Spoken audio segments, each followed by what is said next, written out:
आज आपल्याकडे कस्टमर आलेले आहेत बार्शीचे आणि आपल्या गंगापूर साईडचे. तर हा चीक आणलेला आहे त्यांनी, गव्हाचा चीक आहे. तर त्यांना आपण 10 किलोच्या खिचीवर आता लाईव्ह डेमो करून दाखवणार आहोत. उकळत्या पाण्यामध्ये आता हा चीक घातलेला आहे. आपण तुम्ही बघू शकताय, पाणी उकळलेलं आहे. आता हे चीक शिजवलं जाणार आहे याच्यामध्ये. तर आता हा आपण चीक आणि पाणी मिक्स केलेलं आहे. साधारणतः आता 7 ते 8 मिनिटं आपण शिजवलेलं आहे. पाणी उकळलेलं होतं. पहा तुम्हाला चीक आता किती एकसारखा झालेला आहे. एकही गिठळी दिसणार नाही तुम्हाला. किती कमी वेळेत हा चीक शिजवला गेलेला आहे बघूही शकताय तुम्ही. मॅडम, काही कष्ट लागले का, काय सांगणार तुम्ही? एकदम छान झालेला आहे. ओके. मशीन मध्ये जो चीक शिजवला गेलेला आहे त्यात गिठळ्या दिसत आहेत तुम्हाला? नाही, एक पण नाहीये.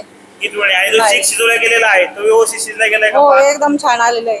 ओके. मॅडमचं म्हणणं आहे आता जो काही चीक शिजला गेलेला आहे, शिजतोय तो एकसारखा आणि विदाऊट गिठळ्या शिजला गेलेला आहे. पहा खाली पण तुम्ही बघू शकतात, नाही, खाली पातेल्याला लागलेला नाहीये. स्टीलचं पातेलं आहे. बऱ्याच जणांचं म्हणणं आहे स्टीलचं पातेलं खाली लागेल का, तर स्टीलचं पातेलं असलं तरी खाली लागणार नाही आपल्या मशीनवर.